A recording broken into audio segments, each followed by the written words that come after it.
अस्सलाम वालेकुम दोस्तों शहद की मक्खियाँ जो रस इकट्ठा करती हैं वो सारे का सारा शहद में कन्वर्ट नहीं होता।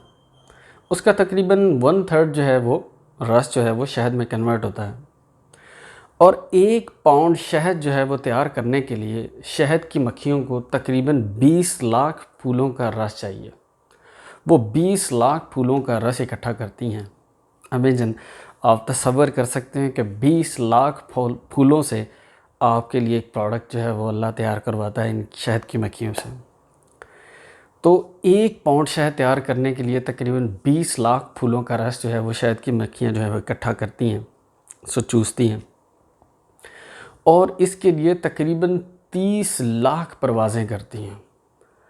30 लाख परवाज़ें करती हैं, 20 लाख फूलों का रस इकट्ठा करती हैं। और अगर इसको कैलकुलेट करें अगर हम सफ़र में, तो ये तकरीबन 80,000 किलोमीटर बनता है। शहद की मक्खियाँ 80,000 किलोमीटर का सफ़र तय करके ये एक ख़ूबसूरत और नायाब चीज़ पैदा करती हैं, जो कि शहद की शक्ल में आपको डब्बा पैक मिलता है। डब्बा पैक कैसे मिलता है मैं आपको बताऊंगा आगे। दोस्तों, इसमें एक चीज़ जो सबसे काबिल फ़हम, सबसे अनोखी चीज़ ये है कि आपने कभी क्या सुना है या कभी देखा है कि शहद की मक्खियाँ शहद की तैयारी के मराहल सीखने के लिए किसी स्कूल में गई हों? कहीं बड़ी जो सीनियर शहद की मक्खियाँ हैं उनकी ट्रेनिंग करने के लिए एक अलग क्लास लगा के बैठी हुई हों? ऐसा कभी नहीं हो। वो जैसे ही परवाज़ करना सीखती हैं, अल्लाह ताला उनको ये इल्हामी ताकत अता फ़रमाता है कि वो 20-20 हज़ार किलोमीटर का सफ़र तय करती हैं। 80,000 किलोमीटर, ओवरऑल 80,000 किलोमीटर का सफ़र तय करती हैं। तकरीबन 20 लाख फूलों से जो है वो रस जमा करती हैं। और इतना लंबा सफ़र तय करने के बावजूद वो छत्ते पर वैसे ही आकर बैठती हैं जहाँ से वो उठ कर गई होती हैं। इनको रास्ते कौन दिखाता है? इनको ये तैयारी के मराहल कौन सिखाता है? वो बेशक वाहिद जो है वो the Lord of the nation, the Lord of the universe वही है जिसने मक्खी को शायद जो है वो तैयार करना सिखाया है। और उसके दिल में ये कारीगरी और उसके जहन में ये कारीगरी उसी ने डाली है। ये वाहिद अल्लाह की ज़ात है। दोस्तों, जो जो जो जो रस वो इकट्ठा करती हैं, जो रस इकट्ठा करके जब वो छत्ते में लेकर आती हैं, तो वो एक पतला मादा होता है, नेक्टर ही होता है। नेक्टर को फिर वो क्या करती हैं, वो जो बॉक्स बने होते हैं, मोम के बॉक्स जो कि दूसरी मक्खियों ने तैयार किए होते हैं, अब वो इतनी नफीस तरीके से बने होते हैं कि उनका साइज़ सेम होता है, उनकी हाइट भी सेम होती है, उनकी विड्थ भी सेम होती है। तो वो जो बॉक्स होते हैं उसके अंदर वो रस जो है वो जमा कर देती हैं।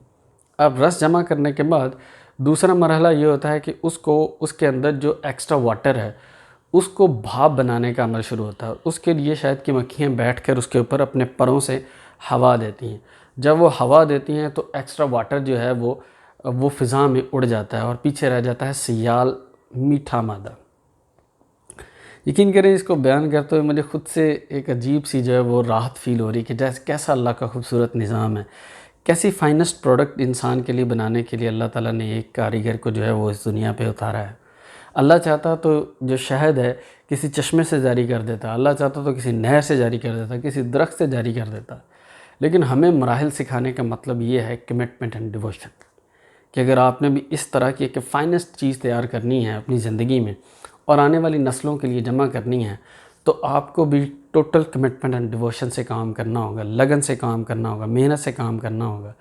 और तभी जाकर एक खूबसूरत और आला तरह की प्रोडक्ट जो है वो बन के सामने आती है। तो दोस्तों, जब वो फ़िज़ा में इसको एक्स्ट्रा वाटर को जो है वो वेपोरेट कर देती हैं, आबी बुखारात बना कर उड़ा देती हैं, पीछे सयाल मीठा मादा रह जाता है, फिर इसको वो चूस लेती है, सक कर लेती है। जब वो चूसती हैं तो अल्लाह ताला ने उनके अंदर एक ऐसा निज़ाम बनाया है जिससे वो मीठा सयाल मादा शहद बनकर बाहर आता है। फिर वो उसको चूसती हैं और उसको अंदर जो है वो उसको प्रोसेस करती हैं। प्रोसेस करने के बाद वो डिब्बों में दोबारा भर देती हैं। वो डिब्बा पैक शहद इंसानों के इस्तेमाल के लिए वो अवेलेबल होता है। तो दोस्तों, इसमें हिकमत अल्लाह ताला की पहली बात तो ये है कि अल्लाह की तरफ दौड़ना है कि उसी की कारीगरी है, उसी का दिया हुआ इल्म है और उसी की दी हुई ये फाइनेस्ट प्रोडक्ट है। हम एक बूंद शहद जो है वो मार्केट में जो है वो लेबॉर्ट्री में तैयार नहीं कर सकते हैं। तो ये अल्लाह के कारीगर हैं जो तैयार करते हैं और अल्लाह के दिए हुए इल्म से तैयार करते हैं। उसके बाद हम इस वक्त हमारे पाकिस्तान को भी इसी तरह के डब्बा पैक खूबसूरत पाकिस्तान, फाइनेस्ट क्वालिटी पाकिस्तान की ज़रूरत है। अब हमें भी मेहनत और लगन से काम करने की ज़रूरत है ताकि हम आने वाली नस्लों के लिए एक महफूज और ख़ूबसूरत पाकिस्तान छोड़ के जाएं। Thank you so much. अल्लाह हाफिज़।